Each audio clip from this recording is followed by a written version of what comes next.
So let's back to Sean. He attended Killeen, is it Killeen or Killeen High School? Killeen High School in Miami, Florida, which was a 2A public school. So he eventually then transferred to Gulliver Prep. So it had a better, educational system, and it also positioned him better in the division of football. So it was a little higher than where he previously came from in the public school. And he was a 3-sport athlete. And he wasn't just a 3-sport athlete. He was a star at everything he did. He played football, he ran track, and he played basketball. And he was just an all-around star athlete through and through. He just shined at everything that he did.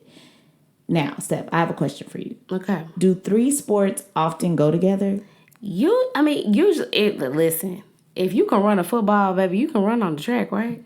I definitely think that track and football often translate. Okay. I don't want to say that track speed. I will say that track speed doesn't always equate to football speed, and football speed doesn't always equate to track speed, but it can, and you do see it happening.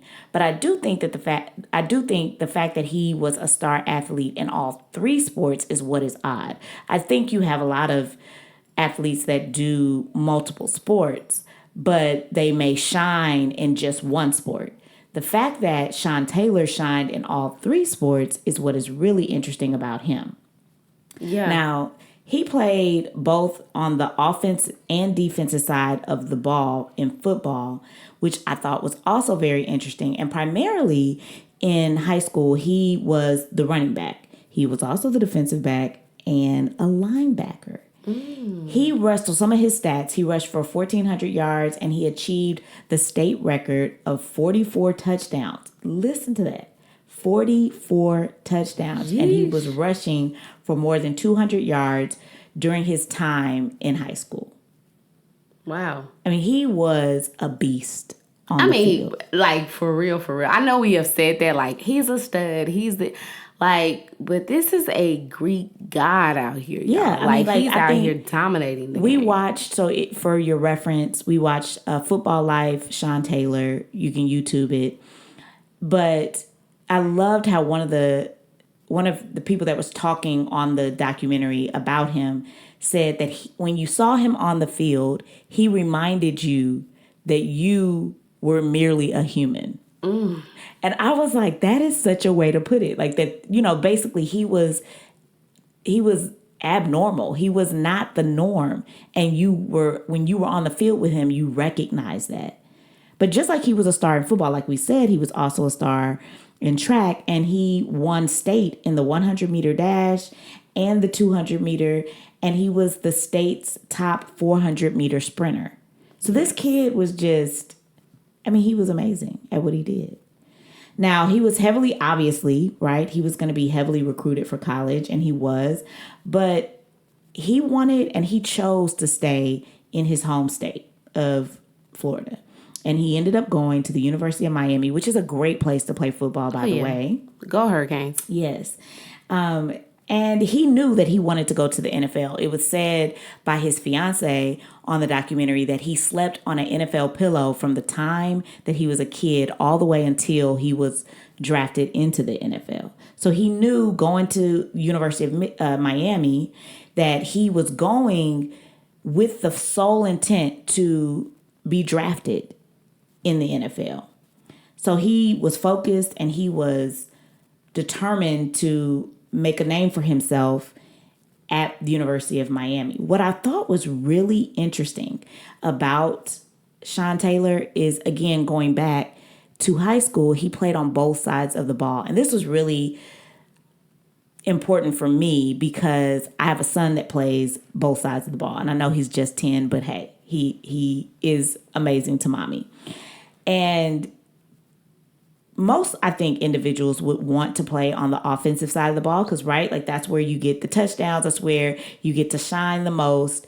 But when he went to the University of Miami, he told the coaches that he wanted to play on the defensive side of the ball, Steph. He wanted to be a safety. And that was so just different. Even for the coaching staff there, they were like, "Are you sure? Like, we want you as a running back." And he's like, "No, I'm coming to play safety."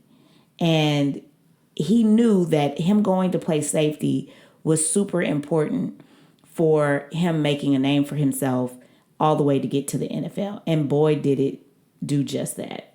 Right. Now, he was kind of going back, like he was very much a protector and a provider. He took that role on when he lived with his mother and his grandmother. He took that role on, and that really meant a lot to him. And so that also added to the just drive to be the best in football so that he could get to where he wanted to go so that he could provide for his family. Steph, what do you think about that? I mean, I think this opens up for a sub conversation that I think, especially as African American culture, that's the only culture that I'm going to speak to because I'm acquainted with it. It's that burden that we put on young men, whether we want to admit it or not, that go to the NFL, you're good, you're an athlete, you're special and all of you're talented, but then there's this pressure to provide, right? Like, you're talented, you're great, all of those things, but what do we often hear young men say who have dreams and aspirations of going to the NFL or the NBA? They often say, well, I just want to buy, such and such for my mom, which, it's funny. But for a lot of people, like a Sean Taylor, they took that very seriously. They took on the role of being an adult, having these responsibilities that they just shouldn't have had the pressure of attending to. It takes away from the innocence of being a kid, right? Right. Part of being a kid, I was talking to my daughter and I was telling her all the things that I had to do. And I was like, I have to stay up tonight. I have to do this. I have to do that. And I'm just so tired. And I said, I just want to be a kid again. And she looked at me and she said, oh, adulting isn't fun. And I'm like, no, it's not. It's ghetto, darling. And, she has the luxury, right, of just being a kid, not really having any real responsibilities. Not that she has none. She does. She has some responsibilities, but very minor, none that really matter. And Sean Taylor should have had that same experience. He shouldn't have felt the need to provide or to be successful so that he could provide for his family. Right. But he did, and that is what drove him. And while we can have that conversation about he shouldn't have had that is part of the reason why he was so successful. Sure, because he carried that weight of I have to be successful if my family is to get out of the circumstances that they are in, out of this low income,